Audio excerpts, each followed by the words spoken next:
Welcome to Bullion Bulletin. Mr. Amit Kumar Sarkar.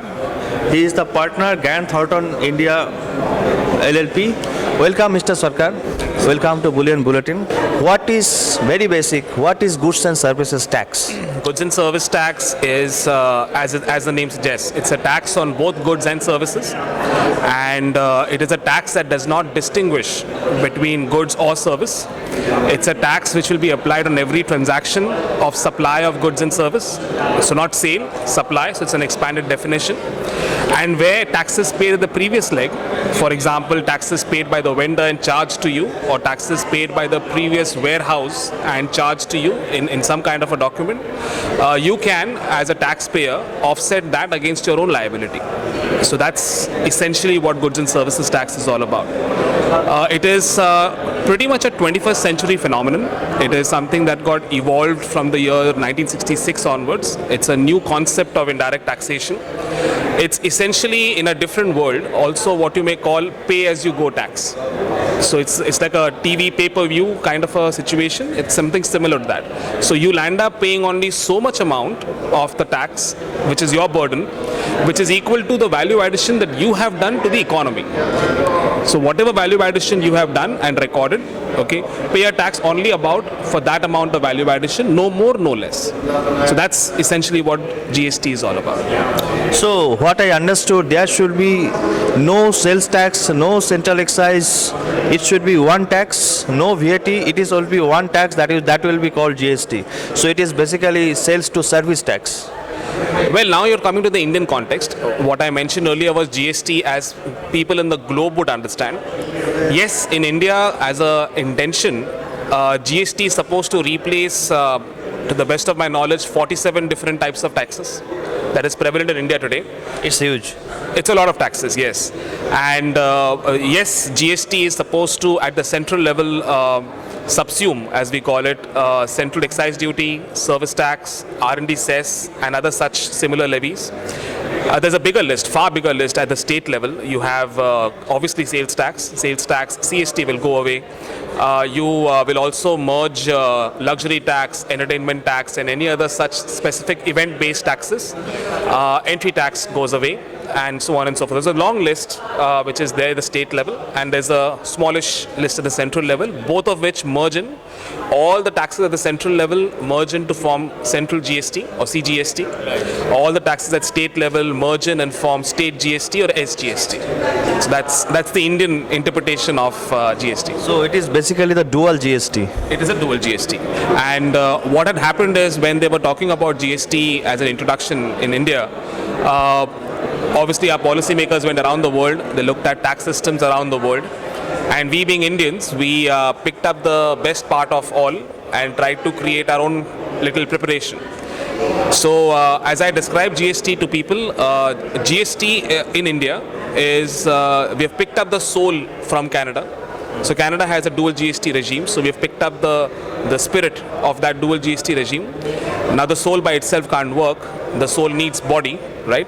So the body is picked up from the European Union VAT system, because that's the federation of countries and we are conceptually a federation of states. So we've picked up the soul from Canada, pushed it into the body of Europe, and there is an Indian tadka on top, which is what creates the Indian GST. So just very briefly for our audience, how this CGST, SGST, and then I heard one is called IGST. So these three parameters, how it will be measured? What should come under CGST? What should come under state GST? What should come under IGST? So IGST is essentially the Indian tadka I was referring to. We'll come to that. At its core, what we are doing from a pure tax technical perspective is that, and going back to our 6th standard civics exams, everybody would remember that there's something called a central list, there's something called a state list, and a concurrent list. Okay, so the nation builders, the people who drafted the constitution initially, they decided to share the powers between the center and the states in a particular manner. So indirect taxes, some parts of that was always held by the center, and that was listed under the central list, like customs duty, excise duty, which is basically taxes on goods entering into the country, taxes on manufacture of goods, was all with the central government. Taxes on sale, taxes on consignment movements was all with the state government. and taxes which are not covered in the central or the state list would be with the concurrent list. So services was in the concurrent list. That is called IGST. So that's the current structure of the constitution. Now the government is changing the constitution. They are changing the very basis in which the sharing of powers between center and states are happening. What they are saying is both the center and the states at the same time on the same transaction on the same value will simultaneously charge a CGST and SGST. Okay. So earlier, if you were a manufacturer and seller of goods, you would first pay excise duty, which would be on the value of manufacturing, and then you would pay a VAT, which will be the value on sale. Right. And the value on sale will always be higher than the value in manufacturing. So it's a step calculation. And because of the step calculation, the sales tax, which is charged on the sale transaction, would also be on the value of manufacture plus the profit margin on sale plus excise duty. So there was a tax on tax effect. Now under GST, whether you manufacture or whether you purchase and sell, there is no difference. The taxable event is no longer manufacture. The taxable event is now sale or supply. So only one event. Okay. So the entire value addition at the same time will be charged by the central government as CGST and by the state government as SGST. Now this transaction, I am assuming, happens within a state. What happens if a transaction goes from one state to another, movement of goods from one state to another? Rather than sit and draft rules to figure out which is the state government who should levy a tax, what the government decided is introduce IGST. So IGST will apply to any movement of goods where the origin of the goods and the destination of the goods are in two different states. So if you are having an origin and destination movement within a state, say in the state of Goa since we are here, then you will charge a central GST and Goa GST.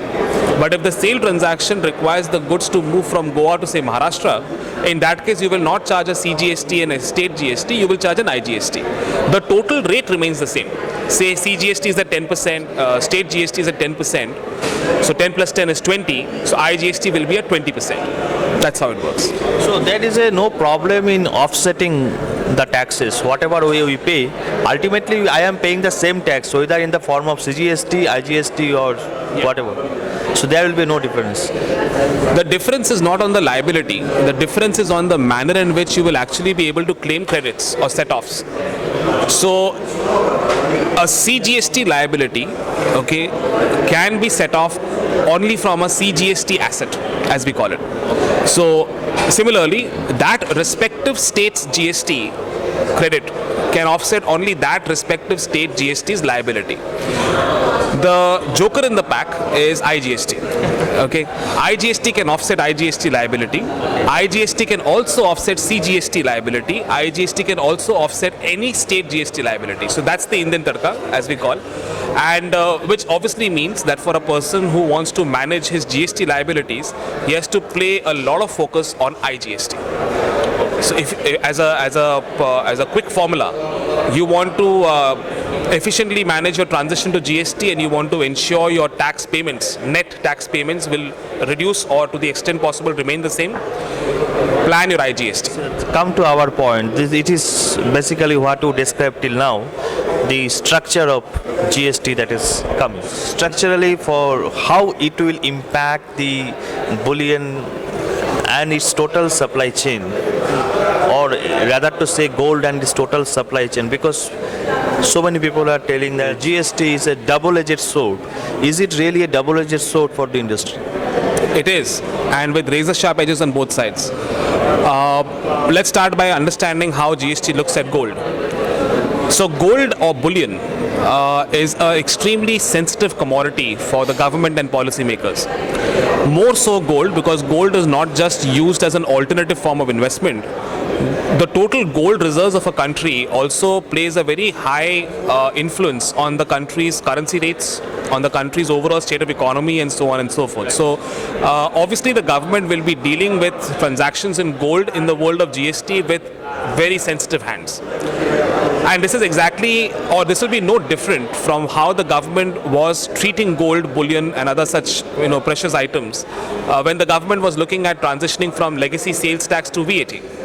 So while the general feeling is that there will be a two-rate structure, which means there will be a lower rate of GST for certain specified products and a higher rate of GST for others, my guess is that gold, silver, bullion and other such products will be given a far lower subsidized rate. Why? Let's think about it. GST at the end of the day is a tax on value addition. Value addition from an economic perspective is the total value of wages and profits earned by doing a man-made process like manufacturing, like trading and so on. How much amount of value addition can a human being conceivably put on gold? Gold, which has the world's most finite, infinite or whatever intrinsic value, no matter what you may do with gold, at the end of the day, it is the intrinsic metal, the value of the metal, that will be far more than the skill that a person will put in. Look at the quantum of value addition that happens from gold, as in pure gold, converted into jewelry, compared to the base value of gold itself. Okay, as a percentage, it's not much. So the government knows that they will not be able to collect that much more.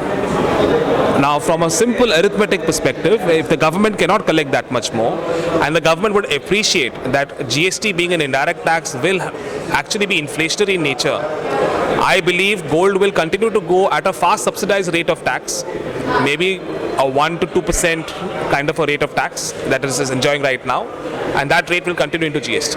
At present, if I want to buy a jewelry, so except Kerala, I have to pay 1% VAT, Kerala 5%, and I have, before that I am paying 10% on the bullion, oil in importing, plus 1% VAT there. So altogether gold is 12% costlier than what I am getting from the overseas market.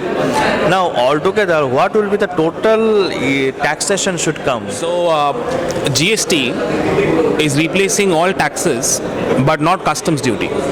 So basic customs duty 10% will remain. So let's forget the 10%. So that's a policy maker discussion. In any case, that's customs. Okay, we are talking about it may come down, go up, depending upon how the government has traditionally looked at customs duty on gold. So let's leave that out because that's a different conversation altogether. Let's come to this 2% to 5% charge. Will this continue in GST? Answer is yes. Okay. Maybe there will be a 1% CGST and a 1% state GST. Okay, so today if you buy raw gold and you convert that, you refine it, there's an excise duty on it, right? That excise duty will be replaced by a CGST. And because the excise duty is on the value of gold, intrinsic in the manufacturing process, but now the taxable event is going to shift from manufacturing to supply. So the value addition in the entire chain can conceptually be captured. So I am expecting the government to reduce the rate of tax from whatever is the excise duty applicable right now to maybe a far reduced special rate of tax for gold, which will be 1% or 2% on final value, right? So that's what will happen. Now, if I am a Kalyan Jewellers or any such equivalent company which is looking at an MRP-based valuation of gold and is, proudly displaying that, maybe that would become the value on which the government will attempt to charge CGST and SGST, right? Now, valuation really in the world of GST doesn't play that much of an impact because every person who buys and sells in the chain is the one who will end up having to pay GST. So, even if you charge at the sale value raised by the wholesaler equivalent in the world of gold, the retailer will also have to pay GST as well. So, chances are that valuation will not play a part, but value in the hands of the person will play a part. So to summarize, rate of tax will probably be very similar to what you see today in VAT. Kerala's anomaly of a 5% sales tax just because you have stamped the image of God and you converted bullion into jewelry, etc. will probably go away because that's an outlier state. So people who are dealing in Kerala should feel happy. Okay. Excise duty will be replaced by CGST and interstate movements will have an IGST. The IGST will be a summation of CGST rate and SGST rate, so it will be anywhere between 2 to 3% depending upon how the government decides taxing gold. Now this is the rate part of it. Now if I am a jeweler, today I would be charging a 1% sales tax, okay, and I would have an excise duty and things like that. So I will have workshop, I'll have workshop labor. Today you have service tax if it is labor supplied from an unorganized sector like a non-corporate company supplying labor. In that case, there is a reverse charge mechanism under which the jeweler also needs to pay service tax and so on. Not many people comply with that, but that's the provision. Why is there a hesitancy for them to comply with it? Because they know that the service tax they pay cannot be offset against the VAT liability on sale of gold. Now tomorrow there will be fungibility. Whether it is a service tax credit or it is a sales tax credit, you can claim an offset of both against the GST output liability. So the government is hoping that because of this fungibility of credit, many of the jewelers who are today avoiding taxes would probably comply. And because they will comply, the government's tax collection goes up. These guys feel that peace of mind knowing that there will not be too much of problem because they are complying. However, what will happen is, effectively speaking, their entire profit and loss statement gets reported to the government, right? And that's where the conundrum is. That's where the razor sharp edge, of GST as a concept comes in. The government is betting big that there is an incentive to comply, and the incentive to comply will encourage people to come out and comply. The moment they comply, their true profits, their true income will possibly be known to the government, may not be entirely, but definitely to a higher extent than now. And hence the government would tomorrow be in a situation to potentially reduce the taxes. That's the bet the government is playing, that after GST comes in the country, the government can then start reducing corporate tax rates. Arun Jaitley's promise that he will reduce corporate tax rates from effective 35% to probably 29 or 30%, or 30% to 25% basic tax rate, is because he's saying that I'm bringing GST in the country. And bringing GST in the country will give me more tax collections from indirect taxes. So I don't want to punish the person who's already paid indirect tax by also asking him to pay income tax. So I'll give him a discount. So it is basically coming on the compliance level. That is why it is double-edged. But when this is actually fructified, everything will be settled, then there will be no issue. That should be the expectation, because all of us know, if I am a jeweler or if I am a bullion trader who has always tried to comply, I'll be very happy with GST coming. But if I am an organized sector person, I am an individual or a partnership firm who's setting up a small jewelry shop in a tier 2, tier 3 city, semi-urban area, I may not have completely complied.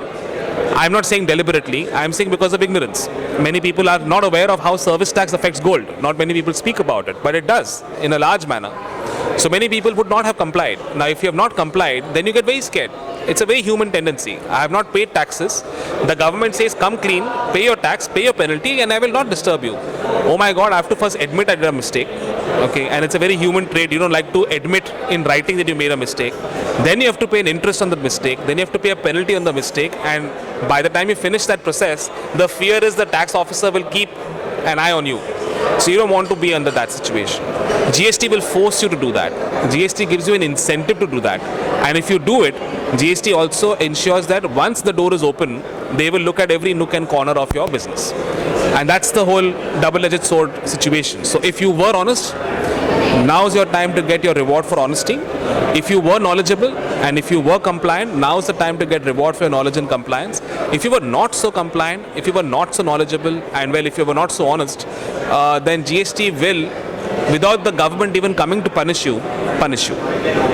So message is very loud and clear here. Start complying yourself. GST is coming, and for the jewelry industry, gold bullion industry, you have to start complying. So if you comply, there is no issue.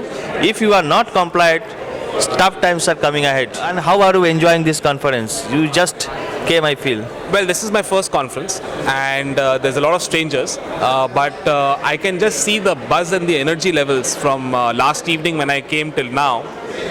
It's very interactive. It's clearly a niche market, so I'm getting a sense that everybody knows everybody.